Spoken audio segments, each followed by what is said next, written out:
मध्य प्रदेश के मुख्यमंत्री डॉक्टर मोहन यादव द्वारा मध्य प्रदेश के निराश्रित गौवंश के संरक्षण हेतु संपूर्ण मध्य प्रदेश में श्री गौधाम महातीर्थ पथमेड़ा द्वारा संचालित विश्व के प्रथम श्री कामधेनु गौ अभ्यारण्य मालवा में चल रहे 1 वर्षीय वेद लक्षणा गौ आराधना महामहोत्सव के 161वें दिवस के अवसर पर श्रोताओं को संबोधित करते हुए स्वामी गोपालानंद सरस्वती महाराज ने बताया कि कुछ तो है इस माह में कि हम और आप विगत 161 दिन से गौमाता के करीब खींचे चले आ रहे हैं। स्वामी जी ने बताया कि मनुष्य का कर्तव्य है कि प्राणी मात्र में दया दिखना और इन कर्तव्य कर्म के प्रभाव से मनुष्य के कर्मों का क्षय होना और उस मनुष्य का ईश्वर के करीब बढ़ना यह उन्नति है।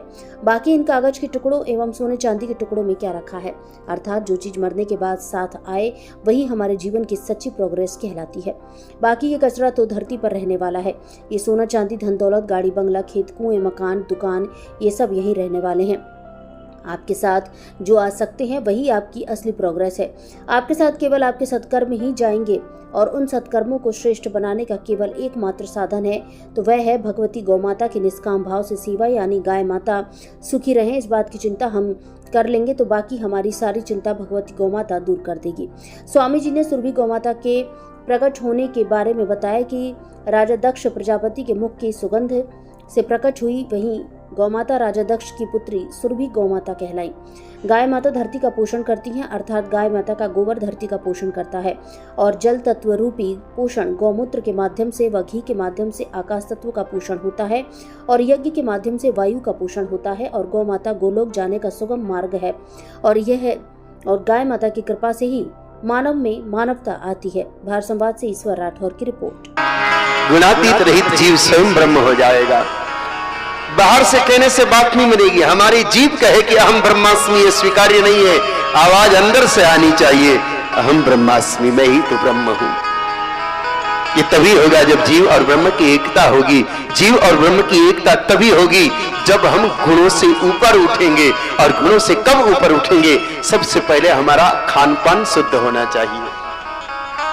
खान पान एकदम शुद्ध होना चाहिए। चाय कॉफी बीड़ी सिगरेट गुटखा तंबाकू ये सब बंद कर दो। अगर आप सचमुच, मुझे तो आश्चर्य तब होता है,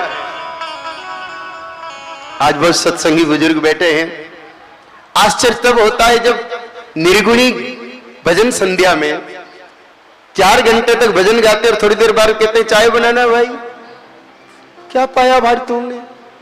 नारायण को याद करते करते नारायण में मिलने की बजाय नशा याद आ गया। इसका मतलब तुम मुंह से गा रहे थे, हृदय से कुछ नहीं निकला। जब अंदर से निकलेगा तो नशे की लत ही छूट जाएगी।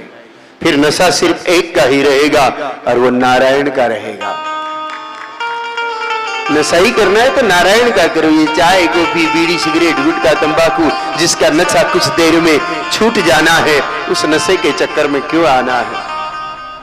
गाय माता से संपर्क करने पर सतगुण बढ़ता है।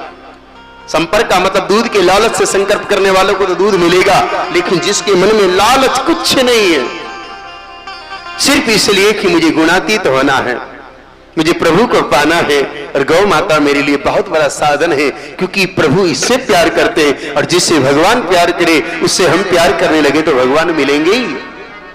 अरे नारायण तो गैया से प्यार करते, एक नहीं 1000 उदाहरण भरे पड़े हैं। धर्म ग्रंथों में पग पग पर लिखा है, पग पग पर लिखा है। हमें स्वीकार करना पड़ेगा, स्वीकार करना पड़ेगा। यही हमारी उन्नति, यही प्रोग्रेस है।